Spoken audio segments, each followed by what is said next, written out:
Hey guys, Andrew McFarland here from StartAJuiceBar.com. Hope you guys are feeling awesome, happy, healthy, and inspired to launch your businesses.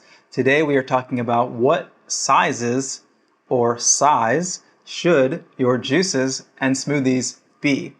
But before we dive in, if you guys are new to the channel and you don't know who I am, you don't know what we do, over the last 10 years, myself and our company has had the pleasure of supporting hundreds of entrepreneurs all over the world launch and scale successful juice bar concepts, smoothie bar concepts, acai bowl businesses, healthy cafes, and the like. So all the information that you're getting on this channel is coming from experience. Also, an early invitation and request to press the like button. These videos take a lot of time and energy to make, and so your support for the channel inspires us to keep making more content so we can hopefully empower you to launch your businesses or scale your existing business in a more mature and successful fashion. So diving into today's topic of conversation, you guys may be in a place where you are thinking about what sizes should your product be and what is the right answer to this question. Well, the first thing that I want to say and clear up is that there's no right answer. There are things that I would suggest and recommend, which I'm going to tell you, but know that there are all manners and examples that we can see of other companies that have a variety of approaches to the sizes of their product that are successful. So know that it doesn't mean that if you make the quote-unquote wrong decision that you're going to be unsuccessful or not successful, and that if you do it the right way that you will be successful. And I'll walk you through some things to think about and the implications of the decisions that you're going to make when it comes to the sizes of your product and maybe how you want to consider taking this approach. Okay, so the first thing that you might notice if you look at companies like, let's say, a Smoothie King or a Jamba Juice, these kinds of companies tend to have a lot of variations in sizes for their products.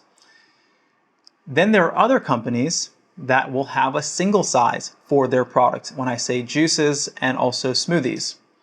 I'll tell you a little bit about my journey. When I first got started, we started with a 16-ounce juice and a 20-ounce juice, as well as a 16-ounce smoothie and 20-ounce smoothie. And over time, what I started to notice is that people disproportionately gravitated to the 16-ounce sizes in both categories. And so while it was great to support the small group of people who wanted the 20-ounce drinks, eventually I realized that they would just convert to the 16-ounce if we decided to make that decision, which we ultimately did. We went from having two sizes down to one size. Now, I'm a big fan of having a single size per product because it gives you a lot of efficiencies in your training, right?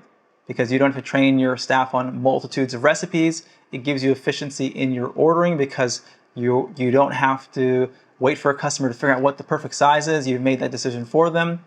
It also reduces the complexity when it comes to ordering and maintaining your inventory. Because if you have multiple sizes for your product, that means that, let's say you've got a 12-ounce, 16-ounce, and 20-ounce smoothie or 24-ounce smoothie, right? If you've got 3 or 4 sizes, these are 3 or 4 different kinds of packaging that you have to purchase. It might mean 3 or 4 different sizes of lids that you have to purchase, or maybe 2, because sometimes there's a variety where you can have one lid that fits on 2 cups. But overall, what this means is that you're increasing your complexity within your operation, and you might be doing that for a small select group of people that is not the 80% of your target demographic. It might be 20%.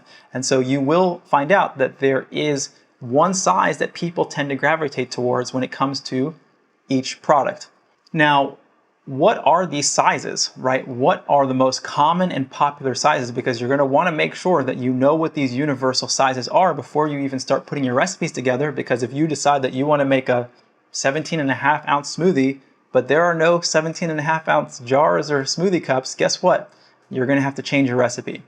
So normally in the US, there are sizes in increments of oftentimes 4, but you might find 8-ounce cups and jars. You might find some situations 10, 12-ounce, 14 ounce is rare. It does exist, but it is rare. 16 ounce is much more common. And then beyond that, 20 ounce, 24 ounce, 32 ounce, right? These are usually the more common sizes and metrics when it comes to juices and smoothies. And more so, smoothies tend to have larger sizes for cups If you're going with bottles, then you have to also be aware of what the bottle sizes are. Now, most common when it comes to juices and smoothies would be 16 ounce. This is generally considered an average portion for a drink for an adult. People have been moving towards doing more 12-ounce drinks for juices, and I understand why. There is a great benefit from a production and cost-saving standpoint. One thing that you'll come to realize is that when you have smaller product sizes, you get two advantages.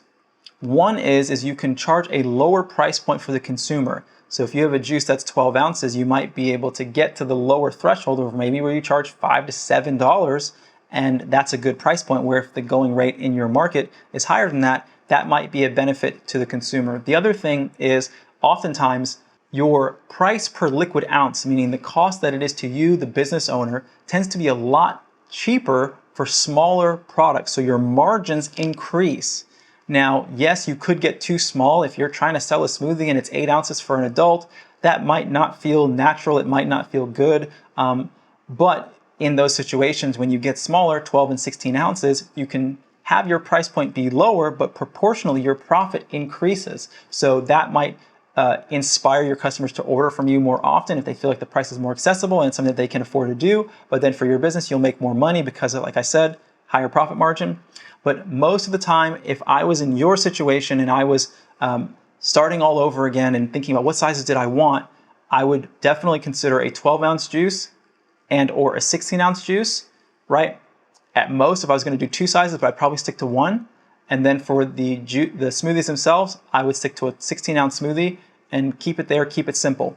Now, you might be in a market where your customers are used to having a lot of choices when it comes to sizes of their product. And it doesn't mean that you can't be the one to break the trend, but if you feel like that might be a little bit too ambitious early on until you build a customer base, then you might do two sizes for your product, and you might look and say, okay, what is the going sizes for the people in my market?